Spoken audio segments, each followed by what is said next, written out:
The fool has said in his heart, there is no God. Psalm 14, verse 1.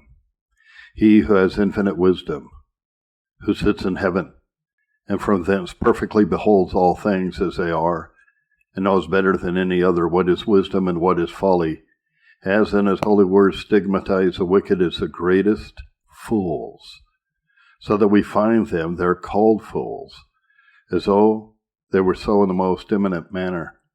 And so wisdom is used for holiness commonly in the Scriptures, as if the word were synonymous or exactly of the same signification. The wicked are called fools in this verse, as a general appellation that belonged to them, as they are called elsewhere in Psalm 107:17, fools, because of their transgressions. In Proverbs 13, verse 19, it is an abomination to fools to depart from evil. In Proverbs 13, verse 20, a companion of fools shall be destroyed, and in many other places. Secondly, with a particular eye to that part of their folly here mentioned, namely, that they say in their hearts there is no God. This is the chief influence of the strong stupidity and sottishness of their minds. Some do suppose that by the expression of saying in their hearts there is no God is meant chiefly in their inclination. But by heart in the Scriptures is often very commonly meant the whole soul, including all the faculties. Thus we read of pondering things in the heart, by which is principally intended the act of the understanding. And it seems here to be meant of the whole soul. As sin is domination over the whole soul, so atheism is what taints all the faculties. Doctrine. A principle of atheism possesses the hearts of all ungodly men. By atheism it's commonly meant the disbelieving or denying the being of a God, is extending no further than to the act of the understanding. But by the word atheism in the doctrine, I would understand in a sense something more extensive. For any kind of rejecting, renouncing, or opposing the divine existence, or the being of a God with whatever faculty, which since we suppose to be parallel with the expression in the text as saying in the heart there is no God. And accordingly we shall show first that there is an atheistical inclination. Secondly, there is a principle of speculative atheism or atheism of judgment in every ungodly man. Number 3, they have a disposition practically to deny God, to live as if there were no God. There's an atheistical inclination that possesses the heart of every ungodly man, i.e., they have such an inclination in nature that it would suit them if there were no God. They have nothing in them that makes them inclined that there should be a God, but they could be glad if there were none. It would mightily suit and please them if they could be assured there was none. There is such a spirit of enmity in their hearts against God. Everything that is in God is disagreeable to them. Their natures are entirely contrary to the nature of God. In the first place, they hate the holiness of God, and then they hate all the other attributes because His holiness does, as it were, influence and actuate all His other attributes, as His power, wisdom, and mercy. They easily perceive that it is not as they take up a wrong opinion of themselves and think themselves to be God's friends. This belief of the being of a God they perceive would be a thing very much cross to their strongest inclinations and appetites. It would disturb them and create them a great deal of uneasiness in their pursuit of their pleasures, to think that there is an almighty being that has them and all things in His hands, and that perfectly hates sin, and will revenge it, that beholds them continually and sees their hearts and all their secret actions. They have no inclination that it should be so. It is what they could heartily wish for, that they could be assured, if it were otherwise, that there was no supreme being to take notice of their behavior and call them to an account. They have a disposition enough to dethrone God or to kill Him if it were in their power. Secondly, a principle of speculative atheism, or atheism of judgment, possesses the hearts of all ungodly men. The natural blindness of the children of men extends so far as to darken their understandings with respect to the very being of God. Men's judgments are naturally so depraved. The principle of unbelief that is in the heart extends to everything that is divine. It respects the whole of religion.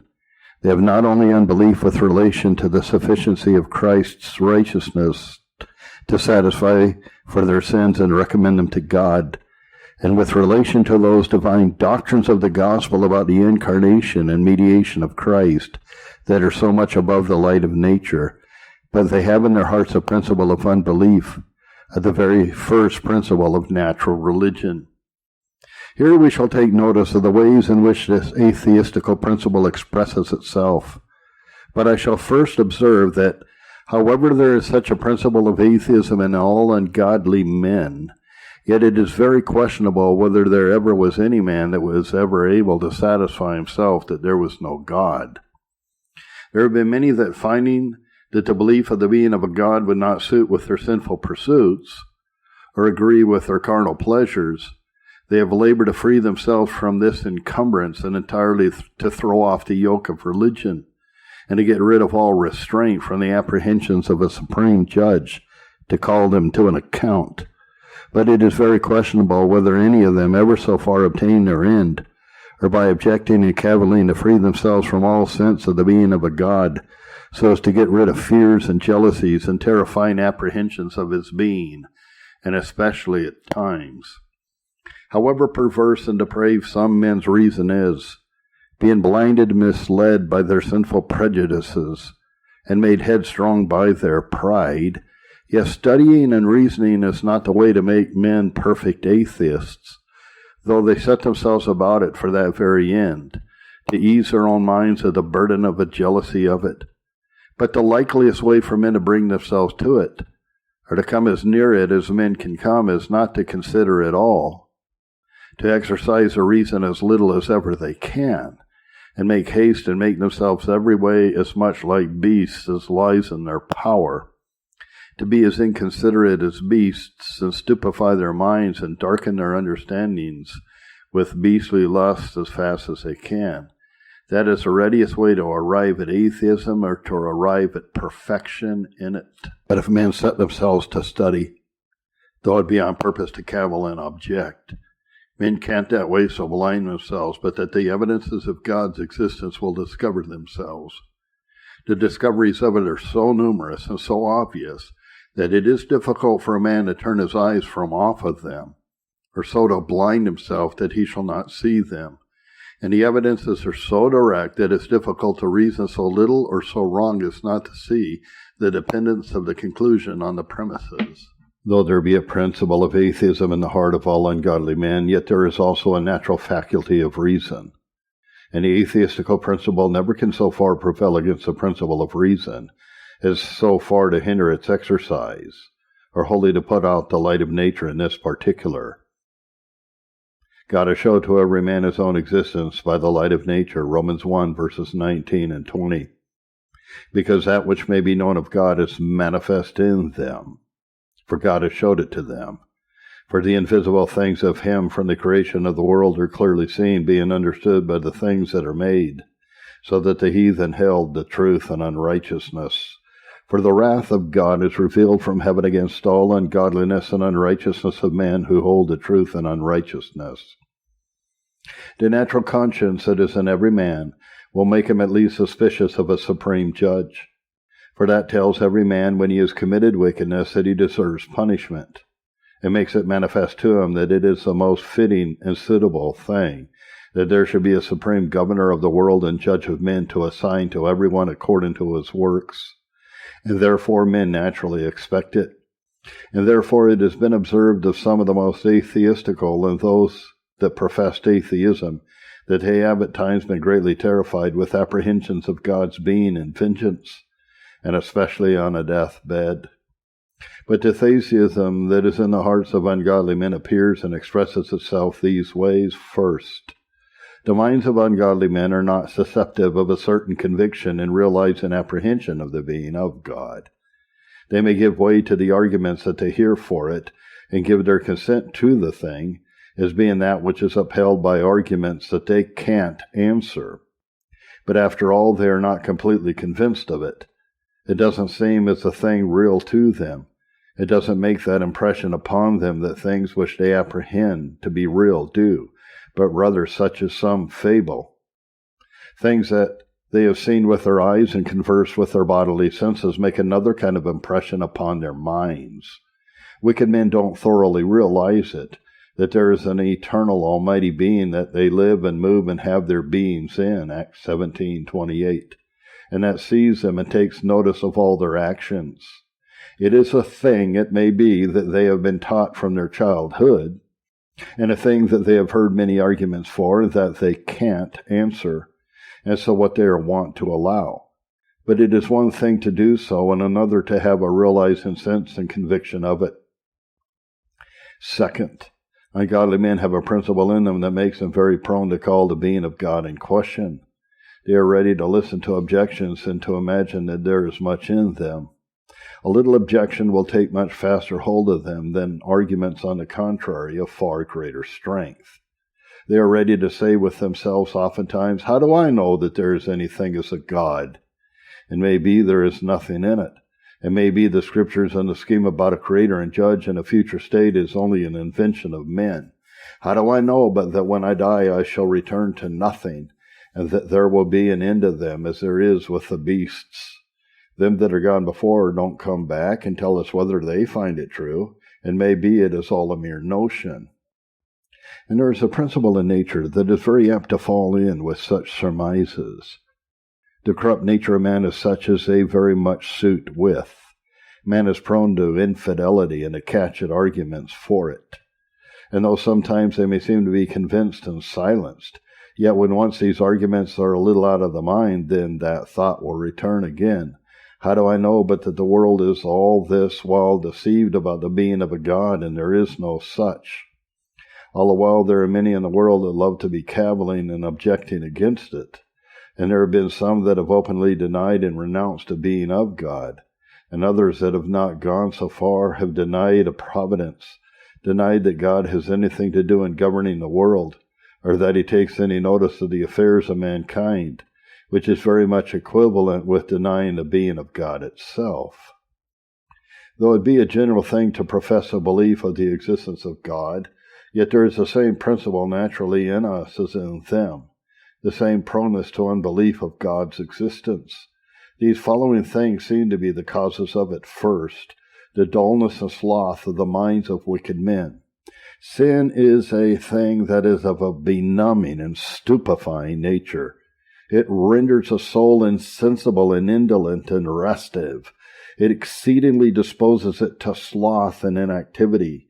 Atheism, as we have observed before, is most firmly founded in inconsideration. Men are naturally exceedingly inclined to be inconsiderate and unthoughtful of things of a spiritual nature. It makes the mind exceeding and attentive to those clear and bright evidences that we have of the being of God and the works of God. The minds of carnal men are so clogged and overcharged with the world and so immersed in senses that they are, as it were, lulled asleep by them. And the understandings are held down and kept from soaring aloft to spiritual and divine objects. Number 2, it arises from their aversion to divine and spiritual things. The atheism of the understanding arises in great measure from the prejudices that possess the hearts of men against the belief of the being of a God. They hate that there should be a God. They wish that there was none. And so they are very ready to hearken to any objections against his being, because what is aimed at in those objections is what suits them, and a contrary way is disagreeable to them. And then their aversion to spiritual objects leads them to atheism another way, namely, as it indisposes them to think about them. If men thought more about God and his word and works, and if they dwelled upon such things with greater fixedness, they would be more likely to be convinced of the being of a God. But the objects being disagreeable to them, they seldom think of them. Many of them scarce ever think of God with any attention. Such thoughts are not at all apt to stay in their mind. The ideas make no impression scarcely upon that is of so contrary a nature, and resists them and endeavors to throw them out as soon as possible. Psalm 10, verse 4. God is not in all his thoughts. Number 3, it arises from an habitual dependence on their senses. Wicked men are so immersed in sense and so enslaved in it that they've become habitually dependent upon them, so that they believe nothing. They realize nothing but what is the object of sense. Men, having lost their relish for spiritual enjoyment, they seek their pleasure and happiness only in sensual enjoyment, and so are wont to employ and exercise their souls wholly about sensitive things, until what is sensible seems to be all to them, and that which is not the object of sense seems to be nothing.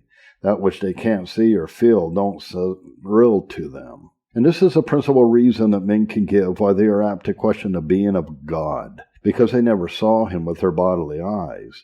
They see this world and the things of the world, and therefore they can realize them. Man has a nobler way of perception than that of sense, but it has been disused, and men have so devoted themselves to sense that it has taken the place of reason and the nobler powers. The souls of carnal men, the understandings as well as inclinations and wills, are become slaves to sense. Number 3, ungodly men are prone practically to deny the being of God. That is, to live as if there was no God, to live without any respect or regard to him, as if he were not, or had nothing to do with him, or were in any way concerned about the government and ordering of the world.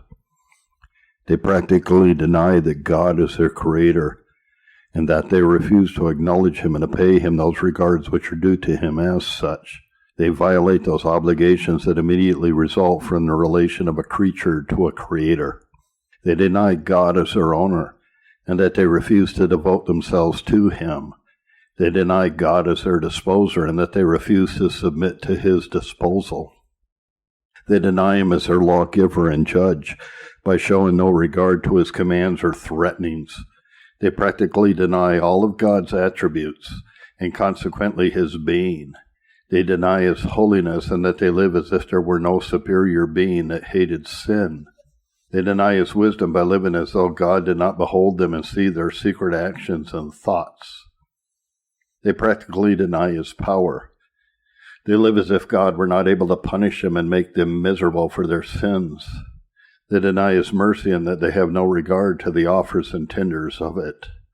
But especially is there one sort of wickedness as a practical denying the being of God, which is profaneness, or a behavior that shows a contempt or disregard to those things in which God makes himself known, or that relate to his more immediate worship.